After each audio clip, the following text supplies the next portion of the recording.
여당의 대선 경선 상황인데 협박 괴문서까지 나왔습니다. 함께 보시죠. 자, 일단 박소연 기자, 이게 뭡니까? 윤영찬 의원이 지금 공개했다는 건데 뭡니까 이게? 윤영찬 의원이 메일을 받은 거예요. 메일을 받은 게 바로 이런 이메일 발신자가 이재명 지사님 당선을 위한 광주 이리들이라는 이름의 그런 사람 발신자로 추정되는 사람이 협박서 이메일을 보냈다는 겁니다. 이메일 내용이 이번 선거는 이재명 지사님께서 되실 거고 사석에서 수차례 말씀하신 것처럼 문재인과 그 주변 모두를 감옥에 보내실 거다. 그러면서 이런 말을 합니다. 이 지사님을 돕지 않으면 윤 의원님 가족은 물론 의원실 여성 직원들 집과 동선 파악해놨으니 납치에 능욕할 거다라고 협박을 한 겁니다. 그래서 납치해서 능욕하겠다 여성을요? 네, 그렇습니다. 그래서 윤 의원이 이 메일 발신자를 협박 등의 혐의로 경찰에 고소를 한 겁니다. 아니, 일단 박소연 기자, 그럼 이재명 후보의 지지자는 맞습니까? 그 메일을 보낸 사람이? 일단 발신자는 그렇게 밝히고 있죠. 발신자 명을 보면. 하지만 이재명 지사 측에서는 이 부분에 대해서 그렇게 단정 짓지 마라. 이거는 수사를 통해서 가려야 된다. 어느 쪽 지지자인지 아직 확인되지 않았다. 이렇게 얘기를 하고 있습니다. 자, 강력경사 출신의 박성매 변호사께서는 어떻게 보십니까, 이 문제? 일단은 압수수색 영장을 발부받아 경찰이 IP 추적을 한다면 이메일 발신자 자체는 쉽게 찾을 수 있습니다. 예. 이메일은 이메일 제공 업체를 통해 발송하기 때문에 공용 IP를 수반합니다. IP 추적을 통해 손쉽게 찾을 수는 있는데 자신의 신분을 손쉽게 노출시키는 이메일을 이용한다 선뜻 이해는 되지 않습니다. 이메일이 해킹되었을 가능성도 남아있기 때문에 이때는 IP 추적을 통해 해킹범을 찾아내는 과정에서 시간이 상당히 걸릴 가능성도 있어 보입니다.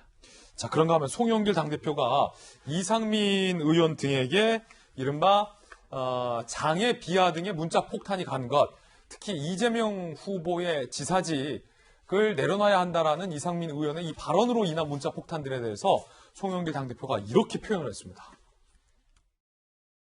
배설물처럼 쏟아내는 그러한 말들을 아예 그는 무시해야 된다고 보여지고요. 각 정치인들은 단호하게 반대 의사를 표시하고 하지 말도록 자신을 돕는 것이 아니다라고 저는 해야 된다고 봅니다. 저한테도 하도 많이 메시지 폭탄이 와가지고 얼음 속에다가 핸드폰을 넣어놓을 때가 많이 있습니다.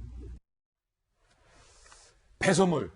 김영주 의원이 한 조간신문에서는 문재인 대통령이 양념이라고 했었던 걸 송영길 대표가 배설물로 표현했다라고까지 썼던데 직접적인 비교는 뭐 타당하진 않을 것 같고요. 네. 비유하자면 뭐 그렇다라는 취지로 보이는데 어떻게 보십니까? 대선 시기나 또 선거 시기에는 굉장히 과열되기 때문에 예. 어느 정도 수준 있게 서로 간에 네거티브 공방을 하는 것은 양념이 될 수 있겠죠. 그러나 그것 자체가 정말 저런 식으로 말하자면 현행 법률을 위반할 수 있는 소지를 가지면서까지 과열된다면 그거는 배설물이고 민주주의도 아니고 그러면 우리 사회에서 굉장히 오히려 더 해가 되는 이제 그런 부분이기 때문에 송영길 대표가 얘기한 것처럼 과도한 당원이라는 이름으로 지지자라는 이름으로 오는 거의 불법적인 또 지나친 명예훼손에 대한 부분은 단호하게 처단을 해야 된다. 그렇게 해야 되고 그것이 진짜 민주주의지 아무 말이나 무책임하게 익명성에 혹은 다른 방식으로 이렇게 상대 후보를 괴롭히는 것 자체를 더 이상 용인해서는 안 된다는 생각이고요. 그런 부분은 정확하게 맞는 것 같고 또 이상민 그 위원장도 나름대로 표현을 하면서 사실은 뭐 다른 뜻의 마음에 가 있다는 표현 자체가 좀 과한 부분이 있다. 이 지사 측 지지자들 입장에서 보면 이제 그런 측면들도 서로 간에 입장을 잘 고려해서 입장에 따른 발언을 해야 될 것 같습니다. 자, 여기에서 차기 대선 후보 양자 대결 여론조사 결과 발표됐는데 한 대목 보겠습니다.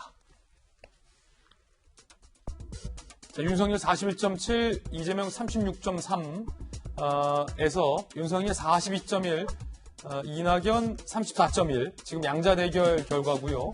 윤석열과 이재명, 그리고 윤석열과 이낙연, 이렇게 선수를 바꿨을 때의 수치를 보고 있고요. 오차범위 내의 결과이기 때문에 통계적으로는 큰 의미를 두지 않는 것이 좋을 것 같습니다.